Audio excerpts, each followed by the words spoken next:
nous accueillons donc Yves Lelièvre. Alors, Yves Lelièvre, et puis votre collègue, alors je ferme 5, voilà, c'est Philippe Mandon. Voilà, Philippe Mandon, qui est entrepreneur également administrateur de l'association Recréer. Alors Recréer fait partie également, hein, on l'a dit déjà, de ce portail du rebond. Alors, vous allez nous parler, Yves Lelièvre. Alors vous êtes, citons hein, que vous êtes ancien président de la Conférence générale des juges consulaires de France. Vous êtes ancien président du tribunal de Nanterre également, hein, qui était à la tête de 134 tribunaux et 3200 juges, ce qui est quand même voilà, une juridiction assez importante. Et puis, vous allez donc nous dire que le tribunal, finalement, c'est pas l'enfer, quoi. Le tribunal, c'est pas l'enfer. Je vais commencer par un proverbe chinois qui dit que l'État est bien administré quand l'escalier est usé, l'escalier des écoles est usé, et quand l'herbe pousse sur celui du tribunal. Et l'herbe ne pousse pas, l'herbe continue à être usée sur les tribunaux, et c'est un petit peu le problème. Alors Recréer, c'est une association qui date maintenant de plus d'une quinzaine d'années, et dont l'objet premier était à l'époque d'essayer de voir comment on pouvait améliorer les relations de l'entrepreneur en difficulté avec les tribunaux. Et progressivement, on s'est rendu compte que c'était une nécessité absolue, au-delà du tribunal, de créer une association dont l'objet premier était d'écouter celui qui sortait du tribunal. Quand on est écouté, ça change beaucoup de choses. Et c'est ça l'origine. Et après, évidemment, progressivement, on a appris à écouter différemment par téléphone. On a appris en faisant des conférences, en faisant des ateliers. On fait aussi progressivement évoluer un peu la réglementation. C'est très compliqué, mais on le fait. Et puis, tout ce qui s'est dit depuis tout à l'heure me parle beaucoup. Parce que je crois que ce qu'il faut qu'on fasse évoluer aussi, c'est la relation entre les tribunaux, la loi et les entrepreneurs. On s'occupe beaucoup, car c'est notre mission, de l'entreprise. Les procédures sont là pour ça, mais on ne s'occupe pas assez de l'entrepreneur. Et à mon avis, il faut qu'on essaie de travailler sur une amélioration des comportements de tous ceux qui travaillent dans ce domaine-là. Et je crois que cette relation-là est essentielle et doit être améliorée. Alors, je voudrais juste simplement préciser pour les personnes qui ne le savent peut-être pas, mais en tout cas, vous êtes quasiment tous, les juges, des chefs d'entreprise et vous êtes bénévoles. Oui, voilà, précisons-le. Il faut le dire parce qu'en fait, on n'y croit pas. Quand on voit de l'extérieur, on se dit qu'est-ce que c'est que ces gens-là? En fait, on est bénévole, complètement bénévole, je peux vous dire. Un point qui est assez sidérant d'ailleurs, puisque ça fonctionne, ces tribunaux. Je rappelle quand même que ça fonctionne, comme on juge l'efficacité d'un tribunal, c'est au nombre d'appels qu'il y a. On a 13% d'appels, il y en a plus dans les TGI, beaucoup plus au prud'homme, 80%. Et on juge aussi les tribunaux sur la rapidité qu'ils ont à traiter les opérations. Chez nous, il faut 5 mois, à peu près 5 mois 7. Il en faut 7 mois et demi chez TGI, et il faut plusieurs, 18 mois, 19 mois, 20 mois au prud'homme. Est-ce que je peux vous demander juste simplement de vous lever? Ça profitera à l'image. Voilà. Pardon. Alors, donc, vous êtes bénévole, vous le précisiez, et puis vous connaissez très très bien le monde de l'entreprise. Oui, parce qu'en fait, tous les juges ne sont pas fonctionnaires. Aucun juge n'est fonctionnaire. Tout le monde vient de l'entreprise, a eu un rôle de chef d'entreprise ou de cadre supérieur. Et ce qui veut dire, et c'est là où je rejoins ce qu'on disait tout à l'heure sur l'entrepreneur, ce qui veut dire qu'on a tous connu des fins de mois difficiles, tous connu des difficultés de paiement, tous connu des relations difficiles avec les fournisseurs, tous connu des relations difficiles avec les banques. Et donc ces choses-là, on les a dans nos tripes, à nous aussi. Hein. Donc je crois que c'est important de le souligner parce que ça explique beaucoup de choses. Ça explique que dans un premier temps, on s'est beaucoup occupé de l'anticipation des difficultés. On sait très bien qu'on n'est pas une chambre funéraire. Hein. Bon, j'ai entendu ça 10 fois, 50 fois, 100 fois. Oui, on va au tribunal, ça y est, on est chez Borgnole. Bon, non, pas forcément, et de moins en moins. Et pour essayer de faire évoluer ça, justement, anticiper. Et l'État et les règles de l'État, la loi nous a permis d'anticiper. Anticiper au maximum, ça veut dire que d'abord, avant nous, il peut y avoir, on l'a parlé beaucoup, des CIP, bien sûr. Moi, je voudrais rajouter aussi l'action des médiations. Il y a une médiation du crédit, il y a une médiation des entreprises, il y a un certain nombre de techniques qui sont mises en place et qui permettent en amont d'aider. Et puis, dans les tribunaux, il y a des centres de prévention, bien sûr, des tribunaux. Et puis, il y a des procédures ou des outils.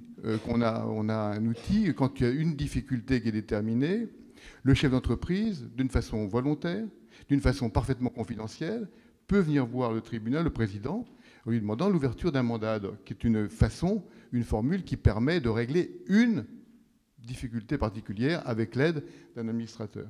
Si les difficultés sont un peu plus importantes et qu'elles commencent à se cumuler, sans pour autant mettre en péril la société elle-même, il y a une autre procédure, là pour le coup, qui s'appelle la conciliation, et qui là aussi est faite pour essayer d'aider l'entrepreneur avant qu'il ne soit trop tard.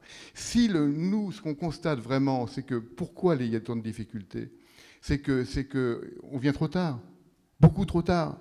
Et quand on vient trop tard, eh bien, on utilise ce qu'il y a à disposition. Et là, c'est la loi. Et c'est la loi. Là aussi, je voudrais dire quelque chose, c'est que nous, on est là, en tant que juge, je ne parle pas en tant que recréé, mais en tant que juge, pour appliquer la loi. Bon, alors on essaie de le faire, peut-être pas suffisamment avec d'empathie, peut-être pas, peut-être qu'il faut faire évoluer un peu les choses, mais en tout cas, on est là pour appliquer la loi, et c'est ça notre problème. Alors ça a beaucoup évolué, donc ça a quand même beaucoup bougé, on va dire un peu en amont, vous le précisiez, mais en aval, c'est un peu plus compliqué. Oui, parce que ce qu'il faut dire, c'est que le point clé, le point majeur de l'histoire, c'est quand l'entreprise ne peut plus payer ce qu'elle doit payer avec ce qu'elle a dans les caisses. Et à ce moment-là, on est en dépôt de bilan. Alors, dépôt de bilan, tout le monde le sait, c'est la règle des 3D, dépôt, déprime et divorce. Bon. Et que là, on rentre dans un autre champ, qui est le champ des procédures collectives. Pourquoi collectives? Parce qu'en réalité, l'entreprise n'est plus toute seule, elle est en relation avec ses fournisseurs, avec ses clients, avec ses banquiers et autres. Donc on a ce problème-là. Là, il y a des procédures quand même pour sauvegarder l'entreprise. Il y en a des procédures pour les plans de redressement. Mais en fin de compte, c'est pour les petites entreprises la liquidation qui commence. Alors ça, évidemment, c'est le point le plus délicat. Ce qui est intéressant de noter aujourd'hui, et c'est pour ça que le portail du rebond est important, et c'est pour ça que toutes les associations que vous voyez ce matin sont essentielles, c'est qu'on commence à s'intéresser au rebond de celui qui est tombé. Et ça, vous voyez, moi je trouve que c'est essentiel, et c'est quelque chose qu'il faut développer. Alors, les associations le font par le portail, on est aidé, c'est vrai, par la Direction générale de l'entreprise. Petit à petit, on apprend à se connaître. On apprend à travailler ensemble. Vous savez, ces réunions de ce matin, organisées par Second Souffle, dans lesquelles vous avez les 6 associations, c'est tout nouveau. Chacun est travaillé dans son coin, et on s'est rendu compte qu'on serait quand même beaucoup plus fort ensemble, et qu'ensemble, on pouvait faire une force commune, majeure, pour le développement. Et c'est ce qui nous fait permettre d'imaginer que dans quelques temps, on pourra aussi faire du lobbying un peu vis-à-vis des pouvoirs publics, pour que la loi là-dessus puisse évoluer et nous aider. Juste un exemple de ce qui vient d'être dit.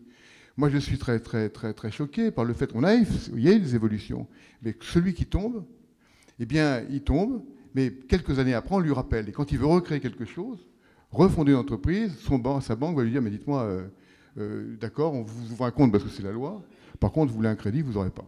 Et ça, vous voyez, ça, oui, c'est ce qu'on évoquait tout à l'heure, peut-être ce droit à l'oubli, quoi. Oui, quelque part. Mais qui est simplement qu'il ne s'agit pas de parler youpi de droit au rebond. Il s'agit de dire derrière comment on fait.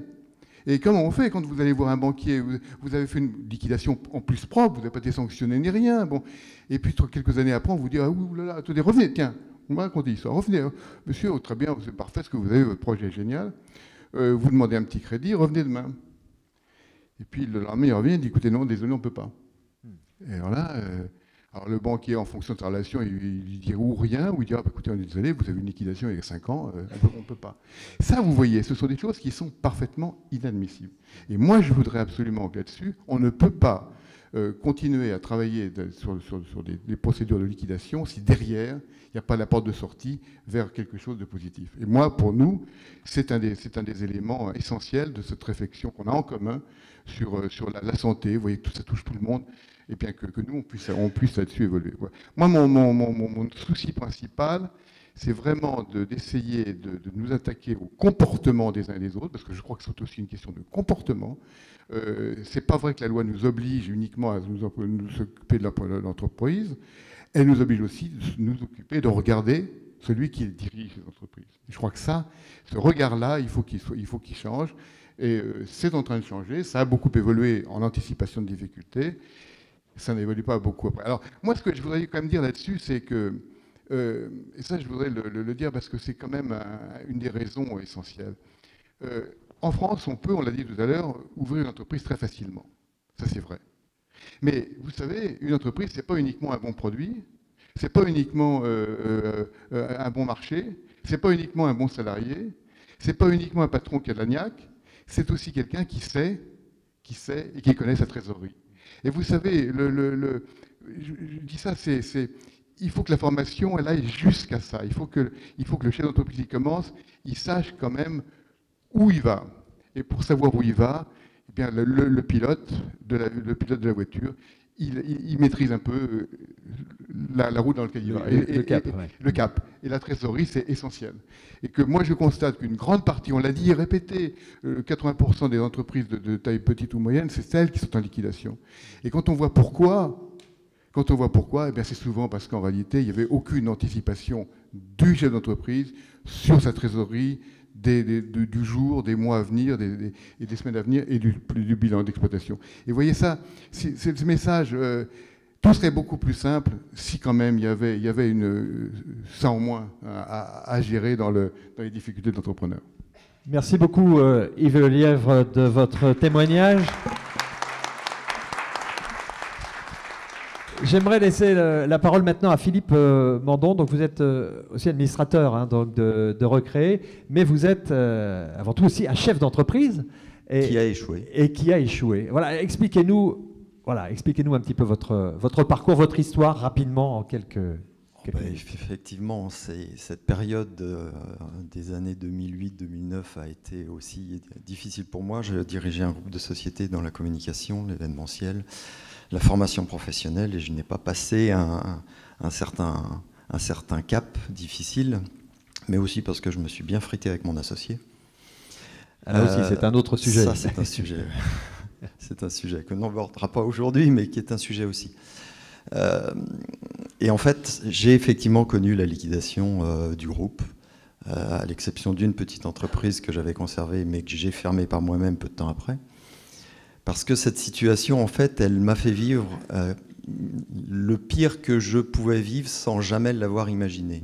C'est-à-dire que j'ai été confronté à la liquidation par perte de marché. Du jour au lendemain, j'ai perdu 35% de mon chiffre d'affaires. Le fait que dans la société, dans le groupe, c'était compliqué avec les associés, donc ça touche à la relation que le chef d'entreprise a avec, comme Bruno, j'avais une centaine de personnes, essentiellement avec les soutiens qu'en tant que chef d'entreprise vous avez, les relations à l'extérieur, l'expert comptable, le banquier, et puis la famille et les amis. Du jour où j'ai décidé, parce que je l'ai décidé, le paradoxe, c'est que j'ai décidé de mettre l'ensemble du groupe au tribunal de commerce parce que j'étais en cessation de paiement, et je me suis levé un lundi matin en me disant « c'est bon, t'arrêtes tout ». Donc j'ai tout planté. C'était ma volonté, mais quelque part, ça a été une volonté subie, parce que je ne me suis jamais intéressé auparavant à la période difficile. Ce que Madame a dit pour le CJD tout à l'heure est tout à fait vrai. Ce que Bruno a dit tout à l'heure, c'est tout à fait vrai. Alors, qu'est-ce qui s'est passé, donc concrètement? Concrètement, ouais. Je suis tombé. Voilà, je suis vraiment tombé, et je me suis bien ramassé. Je suis parti, tout a été liquidé.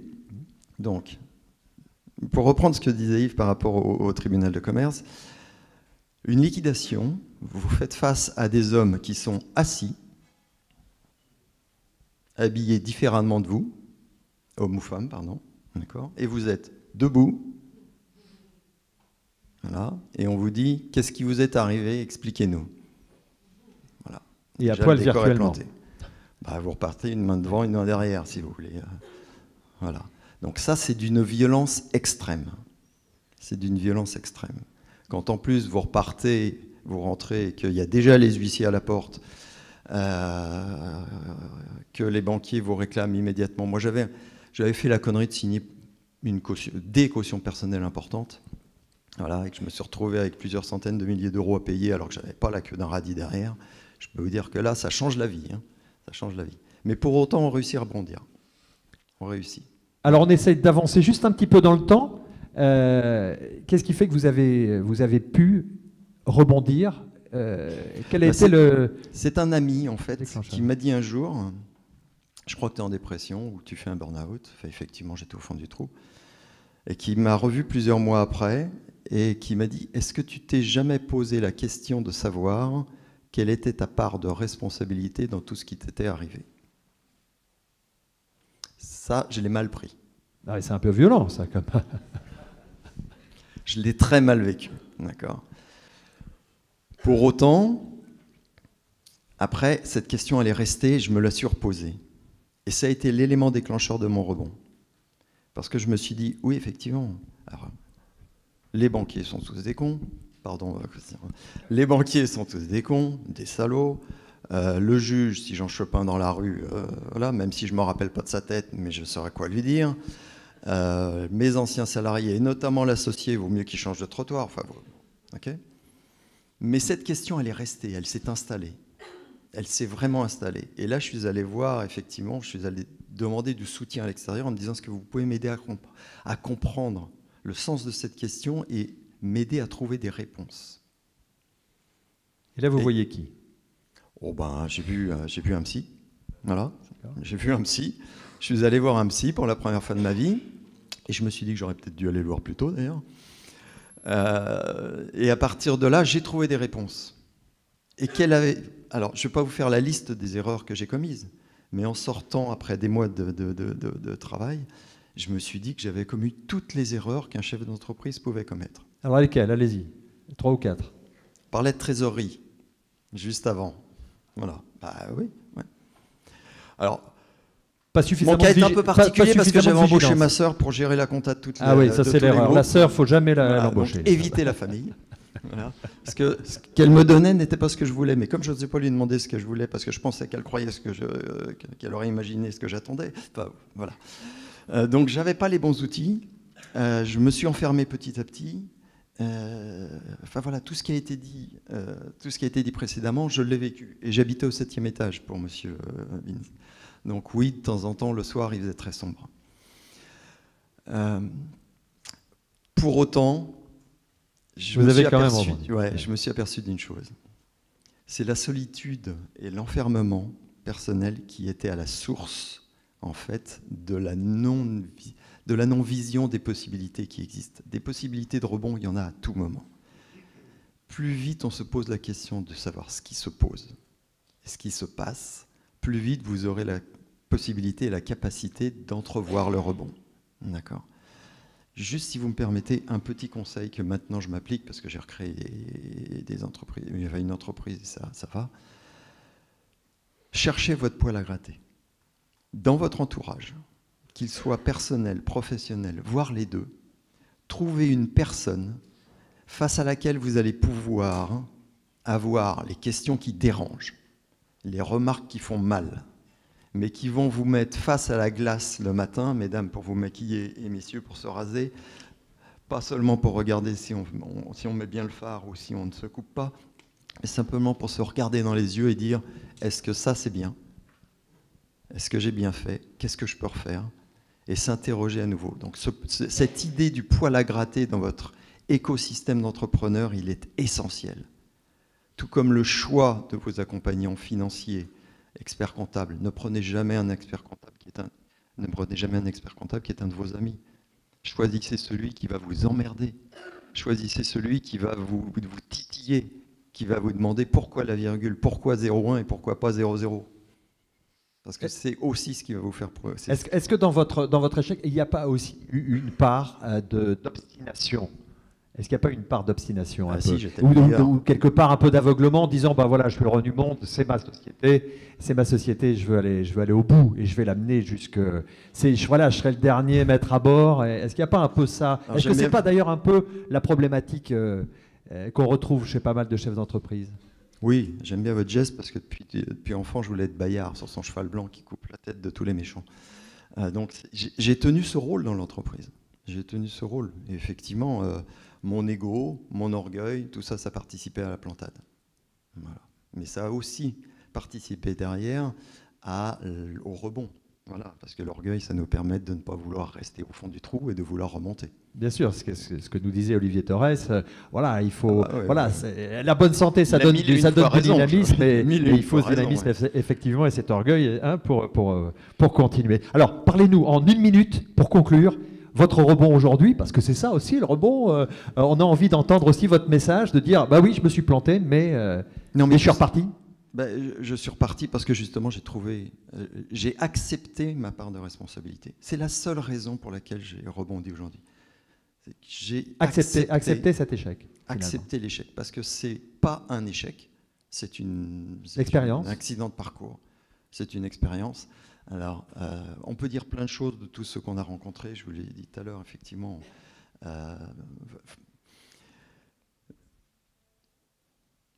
On est seul. Pour échouer, on est seul aussi pour réussir, mais il nous revient la nécessité et l'obligation d'aller chercher les gens qui vont nous aider à rebondir. Voilà. Il n'y a pas d'amis quand on échoue, on n'en a pas quand on veut rebondir, ils reviennent seulement quand on a rebondi. D'accord ? Donc le parcours du chef d'entreprise, c'est un parcours de solitaire, c'est aussi un petit peu l'ADN de toutes et toutes qui créons des entreprises. Donc, on est seul, mais il faut savoir effectivement s'entourer, ne jamais véritablement rester seul et se faire accompagner par toutes les structures. Et là, elles sont nombreuses et on en a un peu le témoignage aujourd'hui, jusqu'à un partenariat, on pourrait dire, vraiment du gagnant-gagnant, en parlant clair, en s'exprimant, en expliquant les choses, en anticipant, et ça, même aussi avec les tribunaux de commerce. En conclusion, juste le mot de conclusion, Philippe ? Un slogan publicitaire que je porte très souvent, c'est le lancement de la Twingo par Renault. Je ne sais pas si certains se rappellent de ce slogan, mais pour moi, je l'utilise souvent, et je l'utilise souvent aussi dans mon activité, puisque je gère les conflits dans les entreprises aujourd'hui. À vous d'inventer la vie qui va avec. Un échec, c'est derrière. Un rebond, c'est une volonté. Devant, c'est vous qui allez construire. C'est pas tout rose, mais quand vous y arrivez, parce que vous pouvez y arriver, parce qu'on peut y arriver, après, je peux vous dire que la fierté qu'on retrouve, c'est voilà, ça fait du bien aux tripes, quoi. Et puis l'anagramme tripe-esprit, laissons l'esprit à vos tribunaux, d'accord, et occupons-nous de nos tripes et faisons-les vivre. Voilà. Merci beaucoup. Merci. Et c'est vrai que ça doit toujours être des moments, on le sentait dans votre voix, Philippe, toujours des moments douloureux à évoquer à nouveau. Et encore juste. Du coup, je prends 2 minutes. Non, c'est pas douloureux. C'est pas douloureux, je vous assure. Le rebond n'est pas douloureux. Par contre, oui, on a envie de couper la tête à tous ceux qui nous ont emmerdés quand on a échoué. Voilà. La colère, elle est tout le temps présente. Et elle ne s'efface pas facilement. Mais cette colère, il faut qu'elle sorte d'une façon ou d'une autre. C'est dans les associations que vous allez pouvoir laisser cette colère. Moi, j'anime des ateliers. J'ai recréé où on reçoit des chefs d'entreprise qui sont en difficulté parce qu'ils vont possiblement ou probablement déposer, parce qu'ils ont déposé, parce qu'ils ont été liquidés. C'est vrai que ce terme est terrible, d'accord ? Mais il faut lâcher, il faut dire, il faut crier sa colère, il faut crier sa haine vers le banquier, vers le juge, vers le RSI. Moi, je suis passé par le RSA, mais on y arrive. Il faut absolument, je vous en conjure pour ceux qui vivent ça ou qui l'ont. C'est pas une fatalité. Vous êtes le seul ressort de votre rebond, mais criez tout ce que vous avez envie de crier. Lâchez-vous. Lâchez-vous, parce que c'est quand vous vous lâchez que l'acceptation de la situation, elle survient. Et quand cette acceptation, elle est présente, c'est là que l'horizon, il s'ouvre. C'est là que les gens de votre rebond, ils viennent. Et vous n'avez même pas à aller les chercher. Ils arrivent par eux-mêmes. Parce que ce que vous portez, ce que vous dégagez, et qui vous êtes à ce moment-là, eh ben, c'est une lumière. Et cette lumière, elle attire pas seulement les mauvaises mouches.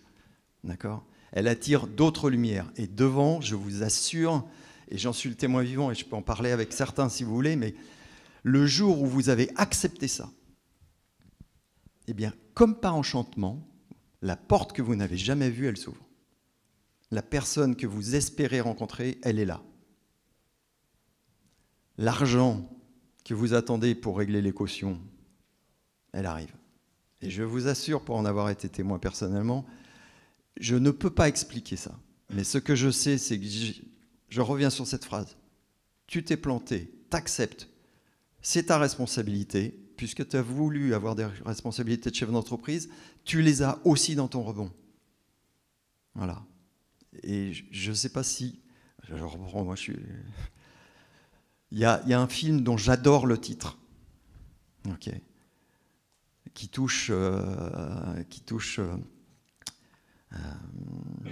exprime le peuplement d'Israël par les Juifs de... Non, c'est pas Exodus, d'Éthiopie. Voilà. Je pense que certains voient où je veux en venir. Ça s'appelle Va, Vie, Devient. Voilà.